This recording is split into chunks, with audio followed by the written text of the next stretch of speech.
This is the Saturday to Sunday Football Podcast. This is where it all counts. This is why we're here. This is why each one of us are here. And now, here's your host.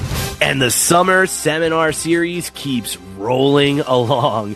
This is Matt Caraccio of the Saturday to Sunday Football Podcast. And again, we are rolling with our summer seminar series where we're exploring what is called the player problem solver paradigm. Hopefully, we're taking each of you a bit closer to the game and understanding the problems and the many different facets of those problems that players face on the field, play after play. And I cannot wait to get this show going. I have somebody that I've talked to on social media quite often and communicated with, and I had the pleasure of meeting him at the Sports Movement and Skill Conference in Minnesota when I had a chance to speak this past year. And he is a senior research associate at Nebraska Athletic Performance Lab. I am joined by the one and only Mr. Ryan Hasenkamp. Ryan, welcome to the Saturday Sunday Football Podcast. Matt, thanks for having me, my friend. Happy to be here. Well, Ryan, I'm going to get right into it because people might be listening to this and saying, you know, you're a senior research associate at the University of Nebraska's Athletic Performance Lab. Can you unpack for people kind of what that particular area of expertise is and what types of things you do? So basically, I'm a sports scientist for the University of Nebraska. So at Nebraska, we have the Nebraska Athletic Performance Lab, the NAPL we call, which is a sport research facility in-house in the athletic department. So we have a lab in the football stadium in Lincoln, Nebraska, which is where I'm at right now. And we're just catered to athletics, to the study of our athletes and the performance of our athletes. And we're a multidisciplinary lab, so we try to cover every area of sports science research. So my background is more biomechanics and motor control, and then we have physiology, we have psychology, nutrition, engineering. So all these different fields of study under the same roof in the same department just to cater to the study of our athletes, essentially. And this is an exceptionally special type of lab. It's one of the few in the country, if not the only one that functions in this particular fashion. Is that a fair statement, or are there others that I'm not aware of? I mean, it seems like Nebraska has a lot of the bases covered here at this lab. Big shout out to the University of Nebraska for this one. Yeah, I believe so. I hate to speak for other institutions because I think the University of Oregon has something similar. But in terms of facilities, I don't think anybody else really has a facility quite like we do. So other facilities, I mean, there's sports scientists on staff. I mean, it's a growing field. It's becoming a popular field with the arms race. That's, college athletics. But I don't think anyone quite has a facility like we do. Yeah, and that's one reason why, as I look at those monogrammed chairs with the University of Nebraska logo in it, that I'm sitting here saying, this is a place where if you're listening to this and you're thinking about potentially going into this field of sports science, it sounds like Nebraska is going to be a very enticing institution to offer those opportunities for sure. Ryan, let's talk a little bit maybe about some of the things that you constantly deal with. And maybe you can help some of our listeners get a better understanding of some principles really about sport that I think are really confusing. I'm referring specifically to the presentation that you did at the SMSC 19 clinic, or conference.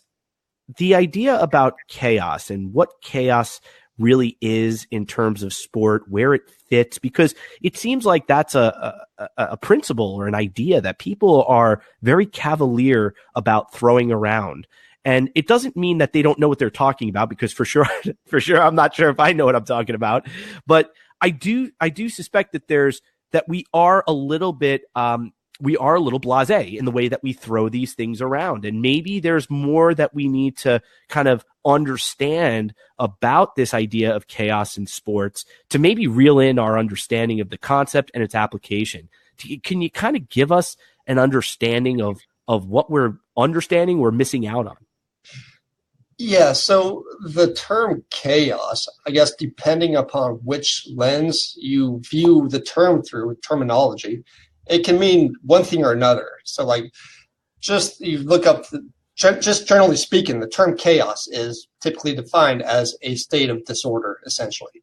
So it kind of gets thrown around as this kind of catch-all term to describe like this just complete random and madness of the situation. But in the science, there's this field of science called chaos theory, which chaos kind of has a specific definition, and this is branched off into mathematics and physics, which I know you're a mathematician, so Yay, yay numbers, yay numbers. I don't know how much you want to get into math of all that, but in this field, and I bring this up because this chaos, this mathematical chaos in a chaos theory sense, is a good description of how human movement behavior occurs.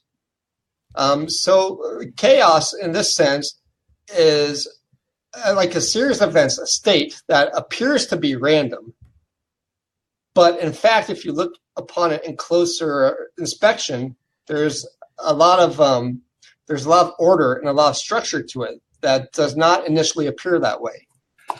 So the famous example is the butterfly effect. So if you have two events, say a butterfly flaps its wings in Texas, and then a tornado occurs in Nebraska, which, shout out, it's summer in Nebraska, it's tornado season. So you have these two events that seem to be completely unrelated. But if you look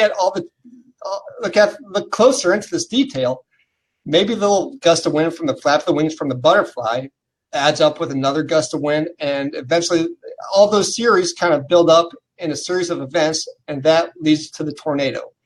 But without the flap of the wings from the butterfly, that tornado may never happen. And that's what we call sensitivity to initial conditions. And so where future events are determined by seemingly insignificant small events in the past. Well, and you know what? I mean, that lens, that idea of the initial conditions really having an almost cascading effect, like a waterfall effect, on what happens later, much later. It could be the next day, the next month, the next year, is really fascinating. And I'm wondering if we kind of bring this to the football field or to any athletic area, whether it be soccer, volleyball, gymnastics, to any particular sport. Where do you think this type of theory fits in terms of the framework of our understanding of human movement? Where do you think, because I mean, I'm talking about problem solving in terms of players facing problems on the field. How does this chaos theory, this idea that initial conditions can lead to unexpected and greatly different effects, how does this shape my understanding of what I'm watching on Saturday and Sunday? Well, I mean, it has tremendous outcome because in a lot of ways, it's kind of become a theory of everything in some ways. So this theory, and we can break down the mathematical equations, and we can use that to describe human movement and the randomness versus the unpredictability that occurs within human movement. So like a field goal kicker, for example, a place kicker trying to kick a game-winning field goal. Where does the randomness versus the predictability in his kick? Does he miss the kick? Does he make the kick? There's a lot of initial conditions goes into the determination of that output. And that includes the pressure of the situation, the practice, and everything that led up to prepare to that moment. And then just kind of the way the game itself evolves, and you think of coaches and their mentality, referees, and how they perceive and how they officiate the game. I mean, everything can almost be described by this theory in a lot of ways. Well, and I think that's fascinating in a lot of ways, because I think what people that are oppositional to this line of thinking might say, well, if everything is affecting everything, then I can't measure anything. So what am I really doing here? And I'm sure as a biomechanist, you're kind of always tasked probably with that type of question. Well, if everything is everything and everything's affecting everything, then what am I really gleaning or trying to glean from some of these observations? Is there anything about a behavior? And I know that we're going to talk about this also, in the series as well, but I'm curious from a biomechanics standpoint, if everything is everything, then how can I measure anything if it's all just related? That's a good point, because like even in biomechanics, so a lot of the tools and the instrumentation we use in biomechanics, there's going to be some inherent error to the measurements. So like one of the tools we use is motion capture cameras, where we place markers on people and we use that to measure their kinematics and how they move in three-dimensional space.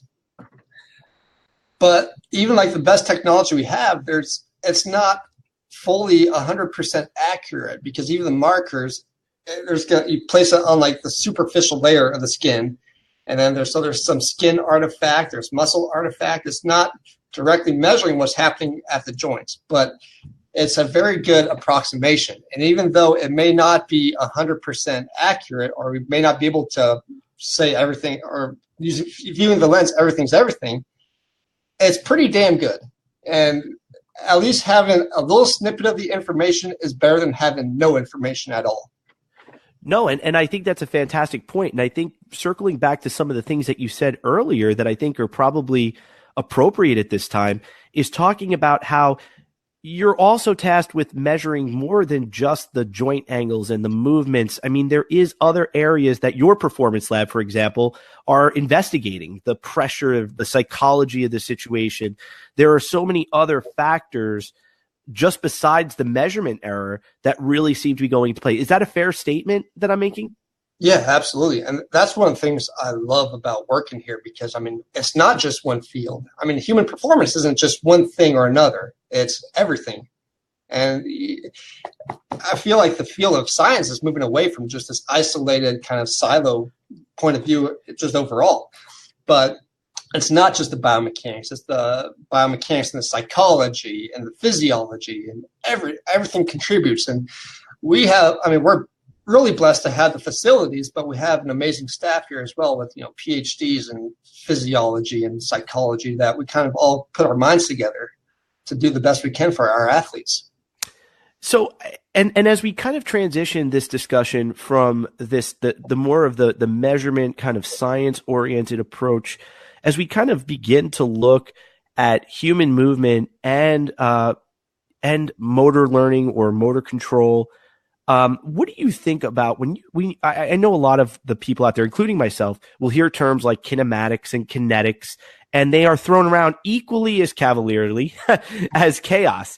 And now that we've got a little bit of a framework about chaos as being really not just random, but really kind of randomness within guardrails, so to speak, what about those words like kinematics and kinetics? Do you find that those words are either A, misunderstood, or B, not used enough? Yeah, they can be misunderstood. I mean, I kind of fall into this habit. I mean, I've been studying biomechanics for about a decade, 10 years now. So like kinematics to me is just kind of like just something in everyday usage. And this is kind of a challenge I face a lot, because, I mean, I've been studying in this field for 10 years. So these things that are kind of just secondhand knowledge to me, not to brag or anything, but trying to describe it to a coach, I go talk to a coach and he has no idea what this terminology means. So there's a lot of communication that has to take place there. So I apologize for. No. I think what you hit on there was a really salient point, because I think a lot of the listeners out here might be coaches or practitioners, and we may in the near future be interacting with gentlemen like yourself and people like yourself in your industry more frequently maybe than we care to imagine, as this becomes more of, let's say, a prominent area of study on all levels of sport. And right. My question to you is, take us through that discussion a little bit when you're talking about, what you intend to hopefully bring to an athlete as a biomechanist, and maybe these words like kinematics and kinetics. Like, what are you doing when you're walking into that coach for the first time? What is that discussion about what you can support them with? What does that sound like or look like? Yeah. So first, I try to use really big words to make myself sound really smart, first of all.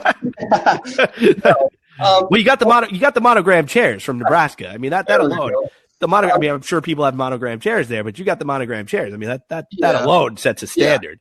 And I also put a lot of books in my office to make myself look smart. That's right. Very big, varying sizes too. The thin ones are the harder ones. But in all seriousness, like when I'm in a discussion with a coach, I always kind of have to understand that I'm basically support staff. I'm not the coach. I'm not the one that's going to be hands-on, working with the athlete. So I'm almost like an educator of educators in a way. So, and that goes back into just, there's so many theories on learning, from motor learning to just, school learning. And a lot of times I may bring insight that a coach is never familiar with. And sometimes they are very well read up on like the motor control literature. So it kind of varies coach to coach on how I would approach them.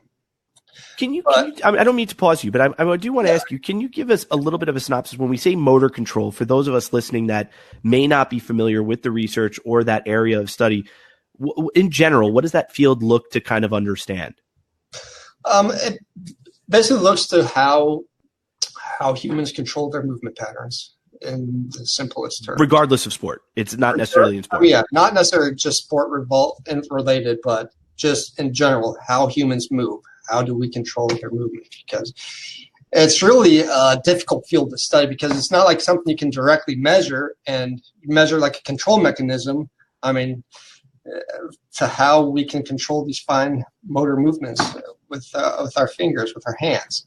So it's a very difficult field to study.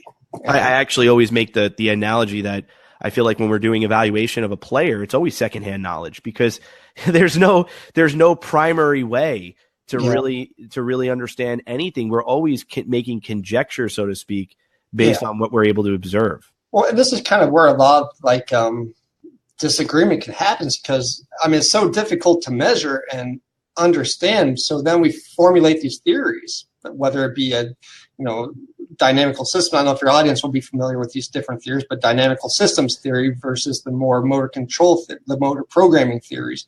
So these two different theories, and then people kind of tend to subscribe to each theory, and it's like, well, my theory's right. No, my theory's right. And then they just argue to death over these different ideas. And this has been going on for a long time.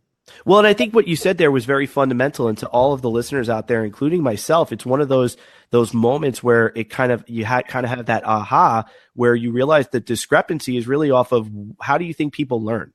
And based on your answer to that question is really going to dictate a lot probably about how you view whatever you're evaluating or whatever industry within sport that you're working in. And I wonder, Ryan, when you talked about dynamical systems versus motor control, I think a lot of our listeners out there are at least familiar with the idea that dynamical systems basically says that there is rich information out in the environment, and there is constraints that are being kind of used to channel the behavior of a player. And there's a lot of information that we are directly kind of coming in contact with. I think some of the listeners out there are definitely familiar, but can you maybe pick up that where I left off? What is dynamical systems in kind of a 500 word because articles upon articles are written. What is dynamical systems in terms of motor control? Where does that differ? What is the difference? Right. Well, dynamical systems, by just the very terms, dynamical system is a system that changes over time. So this is kind of opposed to the more motor program theories, which view kind of control of movement as very centralized governed. So everything comes from basically you store a motor program in the brain, and that controls everything within the movement. Dynamical systems kind of runs counter to that idea that everything's controlled by the brain, and it takes into account, it places more emphasis on more external things other than just a hierarchical control structure. So things like the environment has a large effect on the output of a movement. Things like the demands of the task itself has a demand on the output of the movement. And the organism itself, including the brain, has a demand on the task itself. And where do you think if I could just really take that because that's such a great kind of segue into what are the implications of that when you're working with athletes? What do you think that has done for you in terms of the way you practice your profession? Well, I mean, that could, that viewpoint can determine everything from how you prepare an athlete to perform in competition. And your drill structure, your practice structure, what sort of drills are you utilizing? So I know a lot of people like make fun of like all these closed drills. So like if you view through the more motor program type of viewpoint, you'll try to do these closed drills and repeat the movement after repetition after repetition, try and strengthen that motor program. But on the other hand, if you're more on the dynamic systems perspective, you'll try and do more of the repetition without repetition, try and repeat the movement, but in different conditions. So allow for adaptability to occur within the movement. So is that allowing for chaos? Or is that because there's a classic response to that discussion. Is that meaning you want chaos, or is that wrong? In some ways that could be right, but in a lot of ways, chaos in movement is inevitable. Right. So you're telling me there's chaos even within a closed drill? Even within a closed drill. I mean, even within a closed drill, and if you try to repeat the drill after, it's never going to be the same way. So even like in a closed system, like throwing darts, you're never going to hit bullseye with the dartboard every single time, even though you're trying to. So there's going to be fluctuations to those movements that aren't going to be the same. So if we kind of take that down that road of that little silo, so to speak, in terms of, repetition without repetition, as we kind of build this discussion in terms of evaluation and maybe what we're seeing on the field of play, tell me if I'm wrong. We're talking about this idea that really the thing that we need to be aware of is that the drills themselves, right? They definitely have these characteristics of being, more open or more closed. But when we start looking at the way the player's behaving on the field, what is the game itself? Is that a open system or a closed system? What is the game itself when we're watching these players? How would that fit within that world? Well, the game is, football especially, I view football as it's like the ultimate dynamic system. I mean, what other sport is there out there that there's 11 competitors on each side on offense and defense, plus 6 referees, and then coaches on the sideline and players on the sideline, on the bench, and fans, and then it's outdoors, so there's weather conditions and different turf conditions. So there's all these different inputs into the system, which can, again, the chaos theory, so just the smallest insignificant input can have a tremendous amount. So yeah, I absolutely view football as like the ultimate dynamic system. And I'm playing devil's advocate for everybody listening out there. So maybe somebody has this question and we're saying, but wait a second. These guys are being tasked with a play call. They're running a play. It's the same play they ran in practice. So I don't understand. Like, they should be able to execute it in practice. It should be exactly the same as a game, right? I mean, what are we missing as we begin to bridge the gap between practice, the game, and where those differences might be? Well, I mean, when a game occurs, there's just you can try and control everything in practice and try and control for the perfect conditions. But then a game occurs and then it's just uncontrolled. So I had a coach kind of describe that to me as much. So like, we try and control everything in the game, but then this is the term he used. He said the game is chaos and uncontrolled. And I mean, it's kind of when I heard that, it kind of got me thinking about how chaos theory can apply to, sport like football. But so things like, pressure situations, like the pressure and the anxiety of a game are things that you can't really replicate within the practice.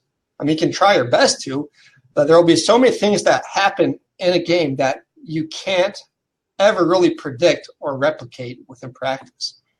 So then when those happens in a game, how are you going to be prepared to handle those conditions if you never experienced those in practice? And playing, again, that devil's advocate role, well, because there's a technical model, a right way to do it.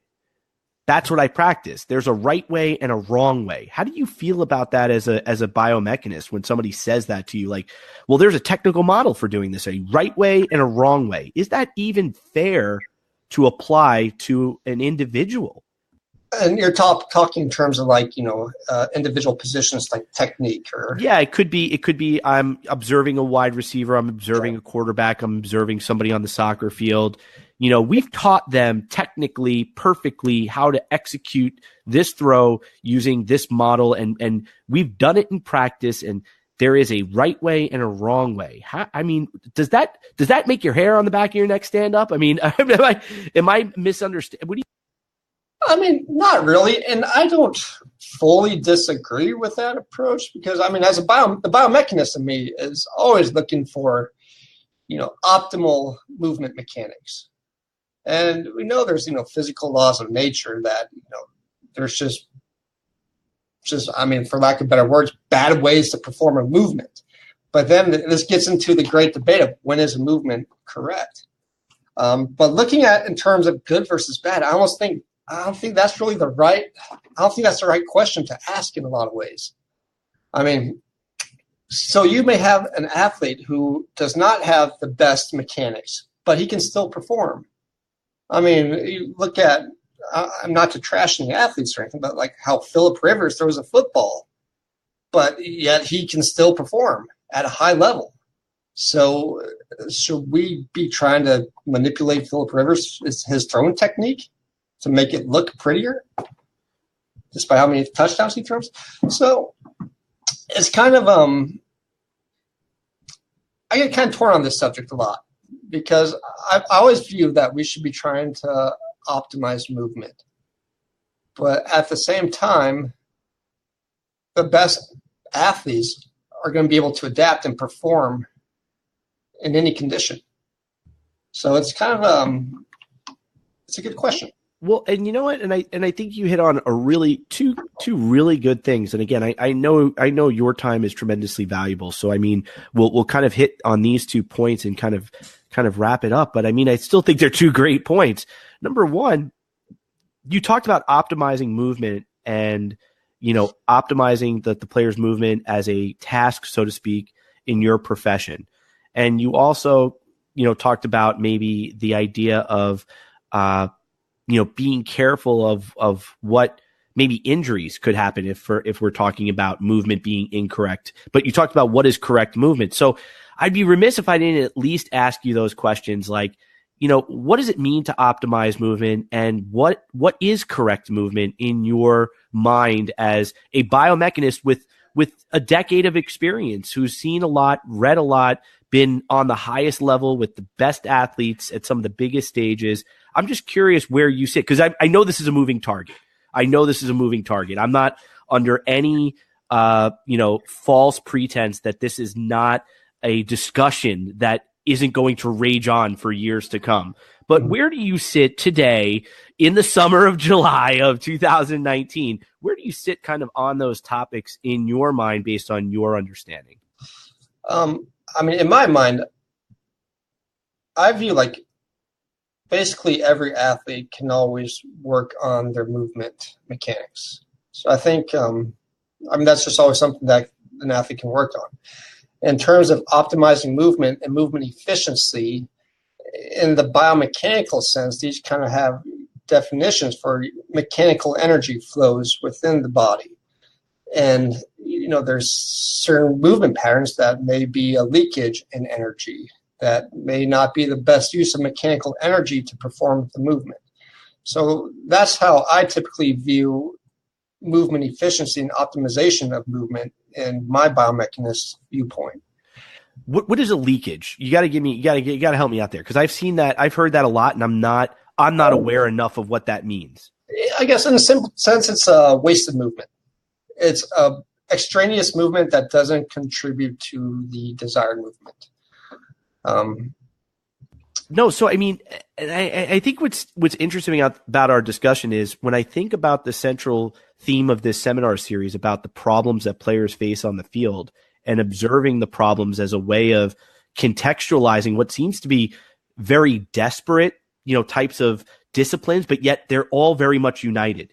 Mm-hmm. And I wonder as I keep listening to really informed people like yourself, I wonder if it's fair to start looking more holistically at the athlete in terms of what they're doing on the field. I mean, how do you feel about that in general? Do you think we sometimes do take too siloed of approach?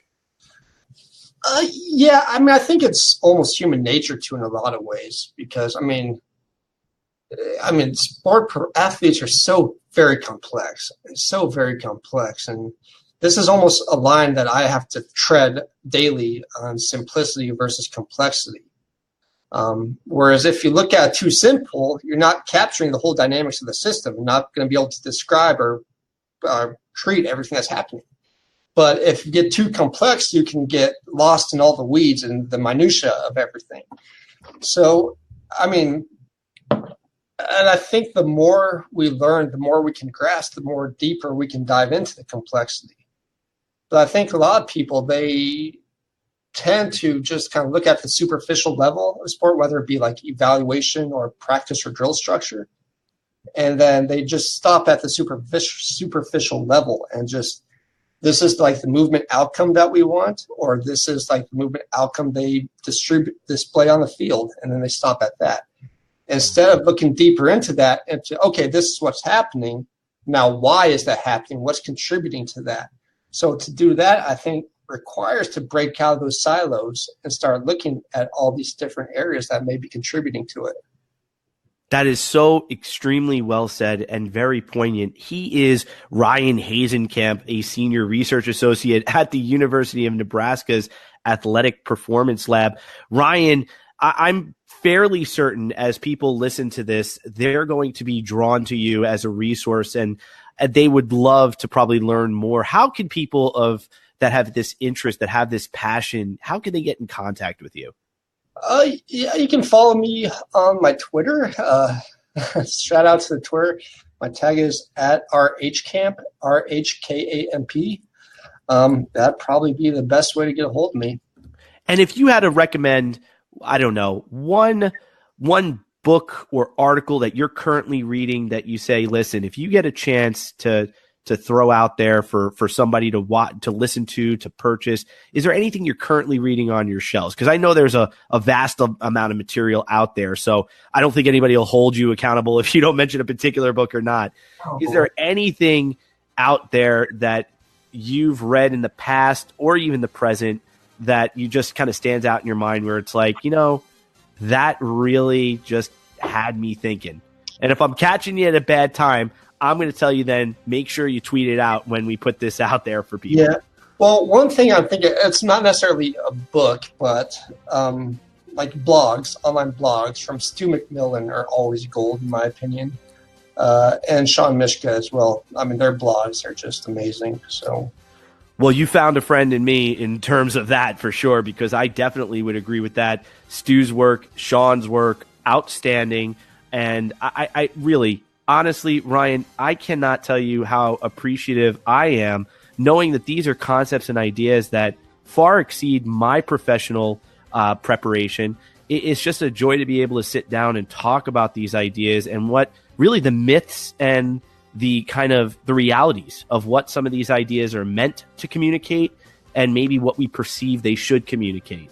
And I really got to tell you, thank you so much for being a guest on the Saturday Sunday Football Podcast. Thanks, Matt. I appreciate you having me. And for all of you out there, I got to tell you, thank you so much for spending the most precious thing you have, which is your time, with us today as we kind of go through some of these ideas. And again, if this leaves your head kind of hurting, it should be hurting in a good way. Like all of these summer seminar series, we're trying to push ourselves, myself, and everybody out there to say, what are we not seeing? What are we taking for granted? What are we just cavalier or in a very kind of nonchalant way, just kind of broad brush stroking over without looking into the details? I really hope this has inspired you. I know it inspired me to kind of go out there and look a little deeper.